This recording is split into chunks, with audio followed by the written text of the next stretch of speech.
Unfortunately 48 hours fasting fulfil ಮಾಡೋಕ್ಕಾಗಲಿಲ್ಲ. ಏನಕ್ಕೆ ಅಂದರೆ ಆಗಲ್ಲ ಗೈಸ್. 24 hours ಅಂತೂ ಮಾಡ್ಬೋದು ಆರಾಮಾಗಿ. ಆ ಕ್ರೇವಿಂಗ್ ಇದೆಯಲ್ಲ ಅದನ್ನ ತಡೆಯಕ್ ಆಗ್ತಾ ಇಲ್ಲ.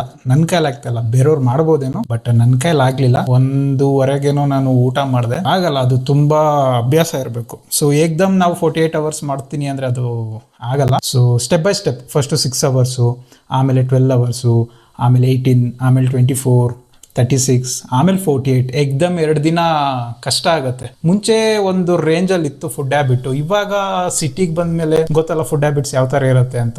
ಈ ತರ ಫುಡ್ ಹ್ಯಾಬಿಟ್ ಇಟ್ಕೊಂಡು ಫಾಸ್ಟಿಂಗ್ ಕಂಟಿನ್ಯೂಸ್ ಆಗಿ ಮಾಡೋದು ತುಂಬಾನೇ ಕಷ್ಟ. ಸ್ಟಿಲ್ ನಾನು ಟ್ರೈ ಮಾಡಿದ್ದೀನಿ. ಸೊ ಆಲ್ಮೋಸ್ಟ್ ಎಷ್ಟು 24+4 28 hours ಕಂಪ್ಲೀಟ್ ಮಾಡಿದ್ನಿ. ಒಂಥರ ಚೆನ್ನಾಗಿತ್ತು ಫೀಲು. ಬಟ್ ಯಾವಾಗ ಏನ್ ತಿಂತೀನಪ್ಪ, ಬೇಗ ಏನಾದ್ರು ತಿಂದ್ರೆ ಸಾಕಪ್ಪ ಅಂತ ಅನಿಸ್ತಾ ಇತ್ತು. ಸೊ ಇದಾಗಿತ್ತು ನನ್ನ ಎಕ್ಸ್ಪೀರಿಯನ್ಸು. ಅಂಡ್ ಇನ್ನೊಂದು ರಿಕ್ವೆಸ್ಟ್ ಏನಂದ್ರೆ, ಯಾರು ಟ್ರೈ ಮಾಡಕ್ ಹೋಗ್ಬಿಡಿ. ಅದು ತುಂಬಾನೇ ಕೆಲವೊಬ್ರಿಗೆ ಸೆಟ್ ಆಗುತ್ತೆ, ಕೆಲವೊಬ್ರಿಗೆ ತುಂಬಾನೇ ಎಫೆಕ್ಟ್ ಆಗ್ಬಿಡುತ್ತೆ. ಸೊ ಸ್ವಲ್ಪ ಕನ್ಸಲ್ಟ್ ಮಾಡ್ಕೊಂಡು ಟ್ರೈ ಮಾಡಿ.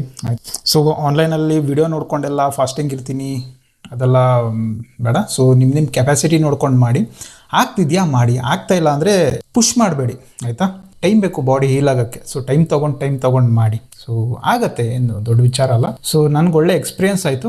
So let me think complete 48 hours ಮುಂದಕ್ಕೆ ಯಾವಾಗಾದರೂ ಮಾಡೋಕ್ಕೆ ಟ್ರೈ ಮಾಡೋಣ. ಸೊ ಇದಾಗಿತ್ತು ಇವತ್ತಿನ video guys. Thank you. Bye.